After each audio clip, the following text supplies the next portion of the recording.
Guys, इस video में हम एलिमिनेशन रिएक्शन डिस्कस करेंगे। बेसिकली ये हमने NCERT point of class 12th NCERT halo alkanes और हेलो एरीन्स चैप्टर में से उस पॉइंट ऑफ व्यू से डिस्कस किया है। ओके, क्योंकि अगर आप नेट के लिए प्रिपेयर कर रहे हैं गेट के लिए तो बस बेस तो देखिए सेम होता है। उसके लिए बस हमें कुछ ऐसे मतलब E2 के बारे में जानना होता है, E1 के बारे में जानना होता है कि कैसे एंटी पेरीप्लेनर अरेंजमेंट होता है। तो चलिए हम इसको स्टार्ट करते हैं। तो आपने देखिए सब्स्टिट्यूशन देखा होगा, सब्स्टिट्यूशन रिएक्शन, और ये हमारा एलिमिनेशन रिएक्शन है। ठीक है, सबसे पहली बात आपको क्या ध्यान में देना है ना, पहले से सबसे पहले आपको ये डिफरेंशिएट करना आना चाहिए कि सब्स्टिट्यूशन है कि एलिमिनेशन है। ठीक है, तो देखिए क्या होता है, अगर सोचिए हीटिंग कंडीशन है, मतलब ऐसे डेल्टा से डिनोट किया है और हाई टेम्परेचर पे हो रहा है, आप सीधे समझ जाइए कि एलिमिनेशन है, क्योंकि हीटिंग पे ये जो टेम्परेचर अगर हाई होता है, हीटिंग कंडीशन होता है ना, हमारा एलिमिनेशन रिएक्शन होता है। ओके, यह पहली बात ध्यान दीजिए। दूसरी बात आपको ध्यान देना है ना, एक तो देखिए हीटिंग कंडीशन हुआ, ठीक है। दूसरी बात आपको ये ध्यान देना है कि एलिमिनेशन रिएक्शन होने के लिए ना हमारा बेस जो है ना वो बल्की होता है। ओके, बल्की बेस लेते हैं, क्योंकि देखिए अगर हमने सब्स्टिट्यूशन डिस्कस किया प्रीवियस वीडियो में, आप उसमें भी चेक कर सकते हैं, और अगर आपने पढ़ा होगा थोड़ा भी तो आपको आइडिया होगा कि सब्स्टिट्यूशन में क्या होता है ना, न्यूक्लियोफाइल अटैक कर रहा है तो ऑब्वियसली वो बल्की नहीं हो सकता ना। वो अगर कहीं आके अटैक कर रहा है तो भाई अब जिस पे अटैक कर रहा है उसका भी मतलब स्टेरिक कंडीशन होगा, स्टेरिक फैक्टर्स होगा। तो अगर ये बल्की होकर अटैक करेगा ना, अब सोचिए ऐसे ग्रुप पे अगर इतना स्टेरिक लगा है तो अटैक करने में दिक्कत होगा ना। तो बेटर है कि मतलब वो बल्की ना हो, इसीलिए अगर बल्की बेस हो गया तो आप समझ जाइए कि वो हमारा एलिमिनेशन रिएक्शन देगा। ठीक है, DBU DBN होता है, आप बल्क देख के समझ जाएंगे कि अच्छा अगर ये बल्की तो एलिमिनेशन होगा। टेम्परेचर देख लीजिएगा। ठीक है, अब हम देखेंगे कि एलिमिनेशन में मैकेनिज्म कैसे हो सकता है।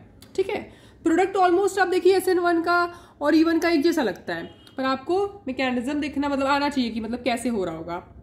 तो देखिए इसमें क्या होता है ना, पहली बात इसमें इसको कहते हैं ना बीटा एलिमिनेशन कहते हैं। देखिए हमने मेंशन किया, एनसीईआरटी में भी मेंशन्ड है कि इसको हम बीटा एलिमिनेशन कहते हैं। क्यों बीटा एलिमिनेशन कह रहे हैं, देखिए ये X है, हमने ये जो X डिनोट किया है ना, ये हमारा हैलोजन ग्रुप है। ओके, ये हमारा हैलोजन ग्रुप है। आप सोचिए तो ये हमारा क्या है, हैलोजन ग्रुप।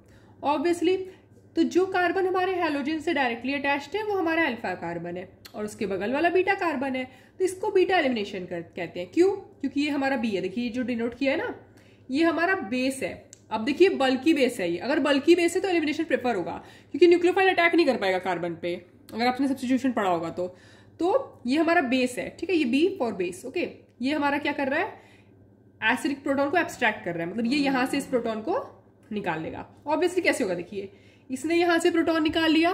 ठीक है, अब ये वाला जो बॉन्ड है ना, ये इधर जाएगा और हमारा ये हैलोजन ग्रुप ऐसे हट जाएगा, एल्कीन बनेगा।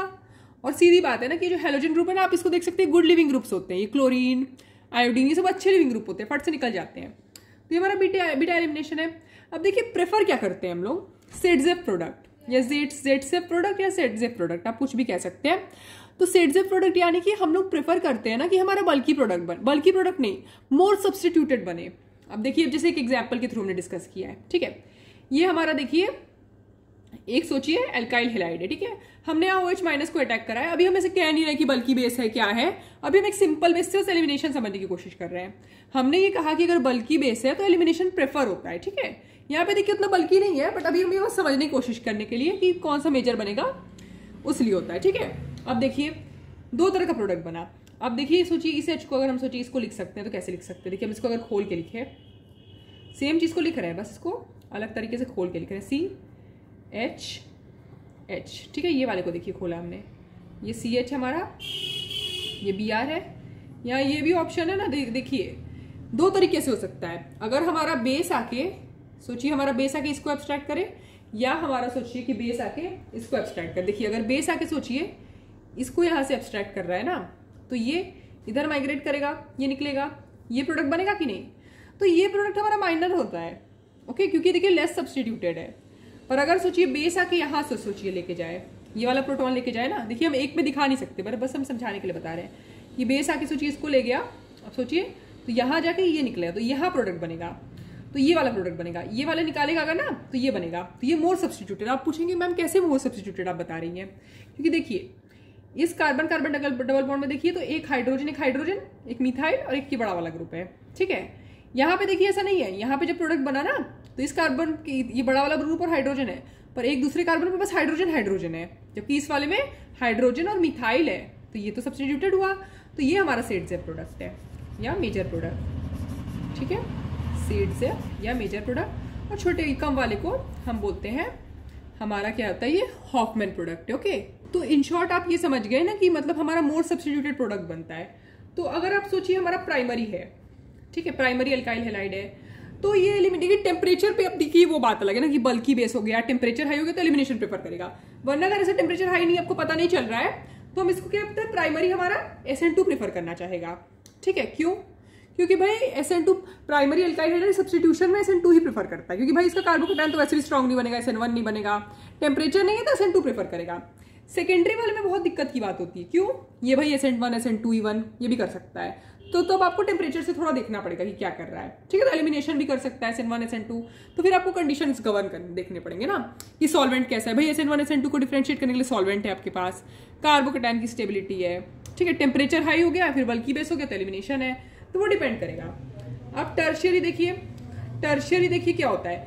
ऑब्वियसली SN2 तो भाई टर्शियरी नहीं देने वाला, या तो देखिए एलिमिनेशन हो सकता है, ठीक है, मतलब टर्शियरी हमारा SN2 नहीं दे सकता, या तो E1 हो सकता है हमारा या SN1 हो सकता है, वो डिपेंड करेगा कि आप कार्बोकेटायन से देख रहे हैं। तो अगर कार्बोकेटायन से देख रहे हैं तो टर्शियरी कार्बोकेटायन स्टेबल होता है, और अगर एल्कीन देख रहे हैं तो मोर सब्स्टिट्यूटेड प्रोडक्ट बनेगा। तो ये हम आप इस तरह से देख सकते हैं। बाकी देखिए एलिमिनेशन का भी 2 होता है, भाई स्कूल लेवल पे आपको नहीं जानने की इतनी जरूरत है। E1 E2 होता है, ठीक है, E1 का प्रोडक्ट SN1 की तरह ही बनता है, मोर सब्स्टिट्यूटेड एल्कीन बनता है। और जो हमारा E2 होता है ना, उसमें आपको ये रखना है कि एंटी पेरिप्लेनर अरेंजमेंट होता है H और लिविंग ग्रुप में, ठीक है। पर एनसीईआरटी के पॉइंट ऑफ व्यू से इतना ही आपको बहुत रिक्वायर्ड है। इतना कॉन्सेप्ट क्लियर हो गया, और आपने SN1 SN2 को कंपेयर कर लिया। आप चेक कर सकते हैं हमारा प्रीवियस वीडियो इसके लिए। Thank you.